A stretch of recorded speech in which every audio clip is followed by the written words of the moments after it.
શું માંગ છે અને કેવો આક્રોશ લોકોમાં? ખાસ કરીને 13 ડિસેમ્બરના રોજ જે ઘટના ઘટી હતી પાડેલી કામ કરે અંબાજી પાસે, ત્યાં આજે અમે સ્થળ તપાસ માટે અને જે સ્થાનિકોનો જે પ્રશ્નો હતો એ સાંભળવા માટે ઉપસ્થિત થયા હતા.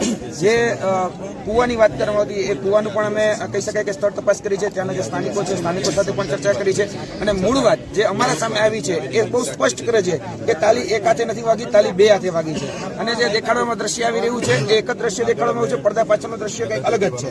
જોવા જઈએ તો આદિવાસી સમાજ એ ખૂબ સંવેદનશીલ સમાજ છે, ખૂબ લાગણીશીલ સમાજ છે. એને ઉશ્કેરવામાં આવ્યો છે, એને ક્યાંક ને ક્યાંક ભડકાવવામાં આવ્યો છે, ભટકાવવામાં આવ્યો છે અને એના જોવા જઈએ તો એના જે અધિકારો છે, એના હક જે છે એની ઉપર ક્યાંક ને ક્યાંક તડાપ મારવામાં આવી. એટલા માટે આદિવાસી સમાજે પ્રતિઘાતના રૂપે જે કહી શકાય કે આજે જે ઘટના પાડેલી ખાતે બની એનું ક્યાંક ને ક્યાંક રૂપ જે છે, જે પોલીસ તંત્ર અને બીજા લોકો જે દેખાડી રહ્યા છે એમાં વાસ્તવિકતા એ કંઈક અલગ છે. એમાં કહેવાય ને કે હાથીના દેખાડવાના અલગ અને ચાવવાના અલગ એ રીતે આ દ્રશ્ય આખું અમે જોઈ રહ્યા છીએ. કારણ કે તાલી એક હાથે નથી વાગી, તાલી બે હાથે વાગી છે.